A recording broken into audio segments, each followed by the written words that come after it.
राम राम मंडळी, सगळ्यात आधी तुमच्या सगळ्यांचं माझ्या यूट्यूब चॅनलवर स्वागत आहे. आणि सगळ्यात आधी शुभ सकाळ तुमच्या सर्वांना. आणि तुमच्याकडे कशी थंडी आहे मला नक्की सांगा, कारण थंडी आता वाढलेली आहे आणि जानेवारीमध्ये अजून वाढेलच, नाही का? कारण बरेच जण असं म्हणतात की पौष महिना म्हटलं की थंडी जास्त असते, गारवा असते. तसं तर कालपासूनच गारवा आहे. अधिराज उठलेला आहे. परवाच्या दिवशी माझी बहीण आली होती, तिला मी ब्लॉगमध्ये नाही घेऊ शकली कारण तिला नाही आवडत. आणि तुम्हाला तर माहित आहे, ज्यांना नाही आवडत त्यांना नाही घ्यायचं, म्हणजे कसं जबरदस्ती नाही करायची. हा, इथे उठलेला आहे अधिचं चालू आहे भरपूर मस्ती.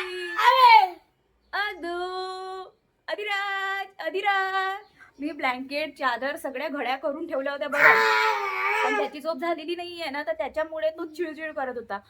कसं आहे माहित आहे का, हे जे स्पेशल चाइल्ड आहे ना, त्यांना काय हवं काय नको हे कोण समजू शकते? फक्त त्यांची आई. जसं की मी माझ्या अधिराजचं सगळं समजू शकते तसं. आणि सकाळपासून अधिराजला गाणे तर पाहिजेच आहे. तुमच्या सगळ्यांना वाटत असेल हा पिक्चरचेच गाणे बघतो का, तर तसं काही नाही आहे. तो कार्टून जे ABCD जे सॉन्ग असतात ना, ते पण तो मस्तपैकी ऐकतो. आता सकाळी लावून दिली आहे मी त्याला गाणे. आणि थोड्या वेळाने आपण पुन्हा भेटू. तोपर्यंत माझा व्हिडिओ पूर्ण बघा आणि ज्यांनी माझ्या चॅनलला सबस्क्राईब केलं नसेल त्यांनी सबस्क्राईब करा. A few moments later. माझी आंघोळ झाली आता आणि मी करत आहे पूजा. आंघोळ केल्याबरोबर आधी मी स्वयंपाक वगैरे केला. आता हा बघा, मी लावलाय चेहऱ्याला ग्लिसरीन, तर तो बघा कसा चाटत आहे.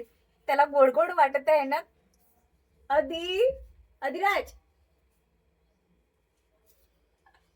इतका बदमाश झालाय अधिराज की खूपच.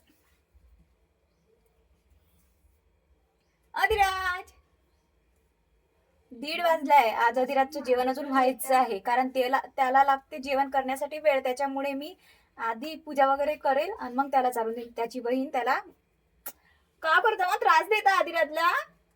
अधिराजला त्रास देताय तुझी दीदी? काय करते काय करते? हा, आणि तो आपल्या याच्यात येऊन गेला ना, मग दीदीची खैर नाही. हो ना आधी?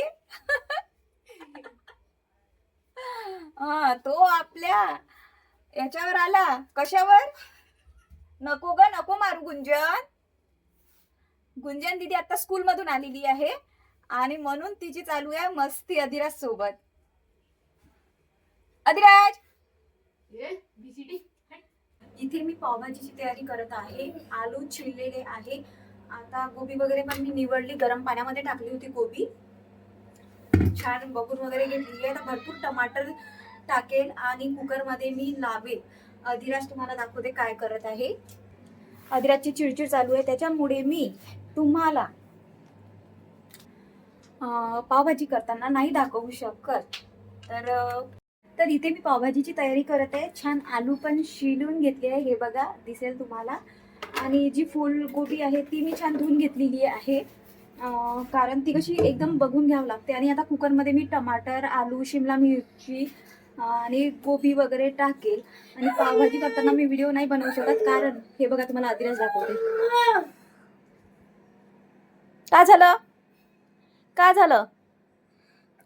तो व्हिडिओ बघतो, तो मी जेव्हा व्हिडिओ काढते ना तेव्हा तो रडतो वगैरे. आता मी त्याला गाणे लावून देईल मोबाईलवर आणि तोपर्यंत माझं काम करेल. त्याच्यामुळे मी आता व्हिडिओ नाही बनवू शकत. तर तुम्हाला माझा पूर्ण पावभाजी झाल्यानंतर मी तुम्हाला दाखवते.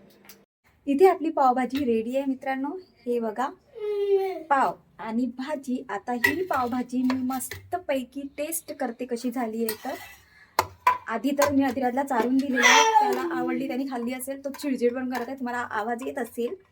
आणि आजचा व्लॉग मी पावभाजी खाऊन इथे संपवते आणि तुम्ही पण खायला या. खूप छान झाली आहे. भेटूया आपण पुढच्या व्लॉग मध्ये. तोपर्यंत बाय बाय, शुभरात्री.